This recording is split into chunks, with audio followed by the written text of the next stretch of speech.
Hello, welcome to this video. In this video we are going to show that the space Sn where n greater than or equal to 2 is simply connected, and we will use this this will be proved using the fact that the fundamental group of simply connected spaces are the null group. That means the singleton group which contains only identity element. So this is the final and at the final stage of the proof of this result we will be discussing that. But to reach that point, see, we are going to divide the space Sn into two subsets, and these two subsets are named here V1 and V2. So to begin that proof, let's once again go through the statement of the result. For n greater than or equal to 2, the n sphere is or s to the power of n, s raised to n, is simply connected. Okay, the first the two subsets V1 and V2 are here defined. V1 equal to those points in Sn, x which are taken as x, but x that contains coordinates n plus 1 coordinates actually, x1 x2 etc to xn plus 1 are the coordinates of that point x. So x equal to x1, the ordered pair x1 x2 etc to xn plus 1 is an element of Sn, such that how to decide the elements of this set. Actually we decide the elements of the set by using the condition that xn plus 1 is less than 1 by 2. So when the last coordinate, so looking at the last coordinate, that's xn plus 1, if the value is less than 1 by 2, if xn plus 1 is less than 1 by 2, then we put those points in V1. In a similar way, V2 is defined, the second set is defined as those points x which satisfies the condition that then the coordinate value is greater than minus 1 by 2. So it's greater than minus 1 by 2. So then V1 and V2 are then it's clear that then V1 and V2 are contractible. These spaces are then contractible, and they're simply connected. We have the properties of the subsets V1 and V2. So first of all, they are contractible and they are simply connected. Also they are open subsets. It's clear that by the definition of the sets, they are open also. And they are open subsets of Sn. Moreover, its union can give us Sn, the entire space Sn. And their intersection is also non-empty. See, their intersection is non-empty. Their union is Sn and their intersection is non-empty, and that's path connected. Their intersection is non-empty and path connected. And these are the properties of these two sets. Now the point 1 we take the point 1 equal to 1 comma 0 comma 0 comma etc. So 1 at the first place in first coordinate position, and 0 at the remaining position. So 1 0 0 0 is an element of Sn. It's an element of Sn, and we choose this point as the base point. So 1 is the base point, and we shall now prove that the fundamental group pi 1 of Sn comma 1, pi 1 Sn 1, or the fundamental group of Sn, choosing 1 as the base point, will be containing only one element, that is the identity element. That is the trivial group. Let us choose a loop in Sn, or the class of loops which are homotopic to that loop, that loop is taken, given the name alpha here. So alpha is the loop in Sn, then class alpha are the classes of class alpha is the class of all loops which are homotopic to that loop. So class alpha is an element of pi 1 of Sn1, and then alpha is clearly defined from the closed interval I to Sn. It's a continuous map. Now alpha inverse of V1, and this continuous map, we will continue with this. We will proceed using this continuous map. We consider the inverse image of this continuous map, alpha inverse, and its effect on the sets V1 and V2. So alpha inverse of V1 union alpha inverse of V2. We choose inverse image of V1 and V2 and their union equal to alpha inverse of V1 union V2 equal to alpha inverse of Sn. Alpha inverse of Sn equal to the space, the closed interval I. Therefore, the set alpha inverse V1 comma alpha inverse V2. So the set alpha inverse of V1 comma alpha inverse of V2 is an open cover for I. Thus it is clear that it forms, and these two sets can form an open cover of I. Since I is compact and this open cover has a Lebesgue number epsilon.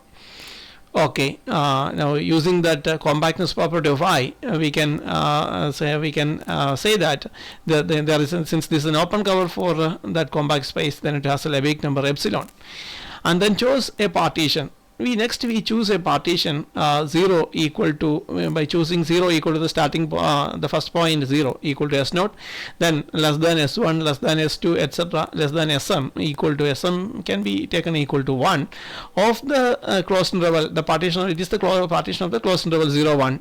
That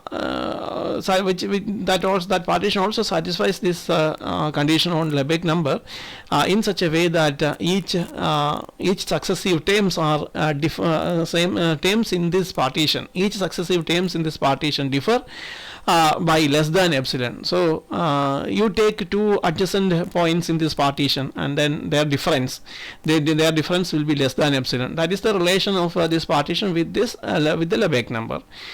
So for 1 less than or equal to I less than or equal to m minus 1, 1 less than or equal to I less than or equal to m minus 1, we can consider this the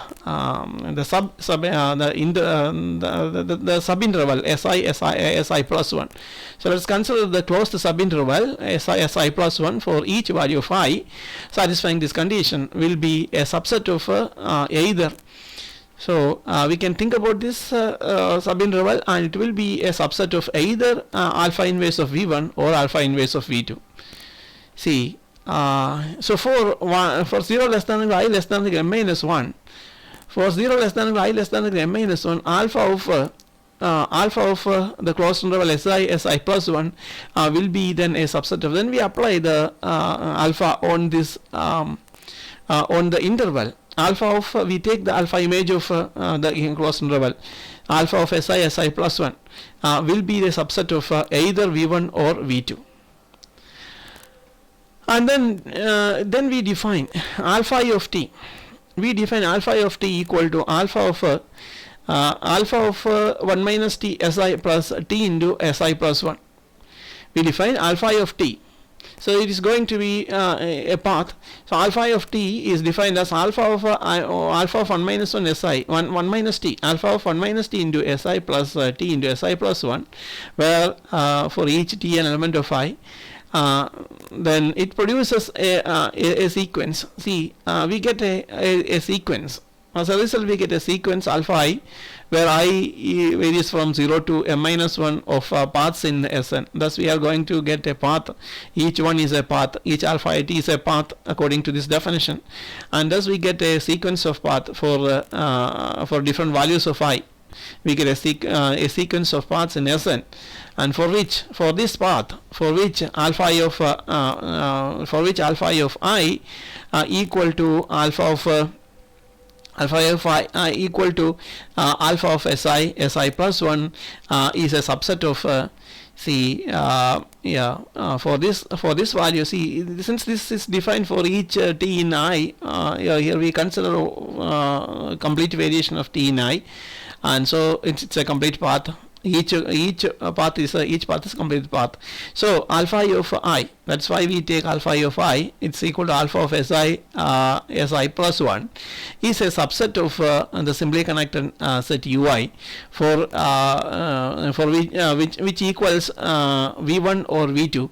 So therefore it's as you can see that it's a subset of the simply connected set ui, simply connected set ui, and which equals it's a simply connected set vi, it's a subset of simply connected set vi for you know that the v1 and v2 are simply connected, so it's a subset of the simply connected set vi which can be equal to v1 or v2, so depending upon the value of I. And therefore path alpha, now we can consider the full path alpha equal to so alpha can be equal to alpha naught star, alpha 1 star, alpha 2 star, etc. star alpha m minus 1, because here we have defined that path in such a way that the end of the or the end point of one path meets with the starting point of the next path, and then the starting point the end point of that path meets with the starting point of the next path. Likewise, this sequence of path actually can make the full path alpha. So class alpha, now you can consider the all paths or all paths of the paths which belong to or which are homotopic to that particular path alpha. So that is class alpha. So class alpha is then equal to then it is clear that class alpha, it is very clear that class alpha equal to class of alpha naught star, alpha 1 star, etc. star alpha m minus 1, and then using the previously discussed facts, that we can spread this using the previously discussed facts about that the composition of paths. It's a composition of path. We can spread this expression. We are coming to that point, but before that, v1 intersection v2. See, this v1 intersection v2 is a path connected, and a path connected set. v1 intersection v2 is path connected because v1 and v2 are path connected, and they have in some intersecting points there exist. So v1 intersection v2 is path connected, and 1 is an element of v1 intersection v2. And that's why it is path connected. v1 intersection v2, v1 and v2 are both path connected, but v1 intersection v2 contains the point 1, at least one point is there common, so it is path connected. v1 intersection v1 therefore v1 union v2 can also be path connected. So for 1 less than or equal to I less than or equal to m minus 1, there is a path gamma I from, for 1 less than or equal to I less than or equal to m minus 1, there is a path gamma I from 1 to from 1 to alpha si, laying entirely within ui minus 1 intersection ui. So see, these are it lies entirely within ui minus 1 intersection ui, and then letting gamma I bar, and that is the reverse path of gamma I. By letting or by taking gamma I bar denote the reverse of the path gamma I, then the composition of bar gamma I star gamma I, the composition bar gamma I star bar gamma I star gamma I is equivalent to, it's equivalent to a constant loop. It's because gamma I bar gamma I is the reverse path of gamma I, and the same along the same path it comes back. Therefore, bar gamma I star gamma I is equivalent to a constant loop. So for 1 less than for each I, for 1 less than or equal to I less than or equal to m minus 1, we can spread it. We can spread this expression as we have, as I have mentioned that. So class alpha then becomes class of alpha naught. See, here we have alpha naught then alpha 1, etc. But inside in between alpha naught and alpha 1, we can include this gamma, the additional path, and its inverse.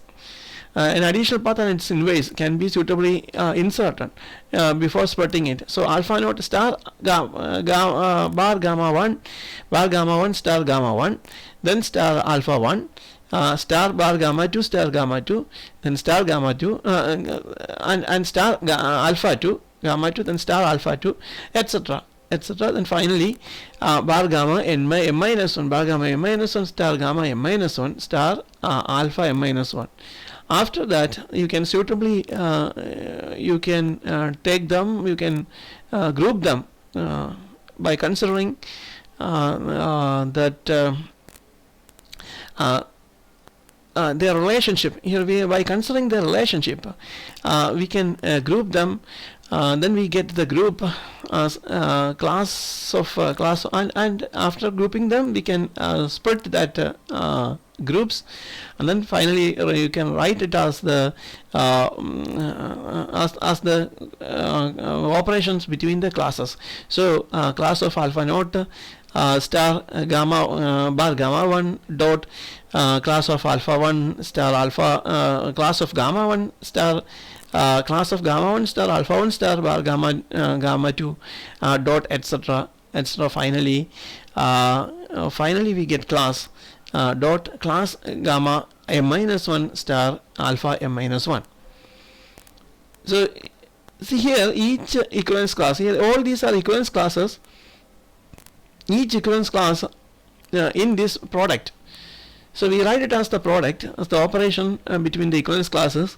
So in each equivalence class in this product is determined by a loop. So each one is a loop. Here we have a loop, this is another loop, and this another loop. Likewise, every equivalence class is a group, is a loop. Each and every equivalence class is a loop here. So thus each loop, here we get each is a loop, and these loops are based at the point 1. We can see that each equivalence class is a loop, they are based at 1, and also these loops are homotopic to the constant loop. Each loop is, you can show that each loop which are present here, each loop which is present here is homotopic to the constant loop. So and that's why it's because these are present in simply connected part. Each equivalence class in this product is determined by a loop which is based at 1 and either v1 or v2, and which is based at 1 in either v1 or v2, and also v1 and v2 are simply connected. In addition to that, we know that v1 and v2 are simply connected, and since each loop, each equivalence class is homotopic to a loop which is present at 1, which is based at 1, and we get that each loop in these classes which are present in this class is a constant loop. And thus we get that this product, the product of the loops, will be finally giving us as the null group. So we are going to get that this product of this loop will be a constant loop. So each one is a constant loop, thus we get the product a constant loop. And this means that the loop we have arbitrarily taken, the class alpha is the loop that we have arbitrarily taken from S1, and we get finally that that reduces to the constant loop, and therefore there cannot exist a non-constant loop in pi1 S1 1, and that means pi1 of S1 pi1 Sn1 there cannot exist a non-constant loop, that is pi1 Sn1 is equal to set 0 that contains the singleton loop, that is the singleton set, singleton group that contains the constant loop only. So it means that pi1 Sn1 is isomorphic to the trivial group. Hence we get that for n greater than or equal to 2, pi1 Sn1 is due to the fact that it is it's the trivial group, we get that Sn when n is greater than or equal to 2 is simply connected.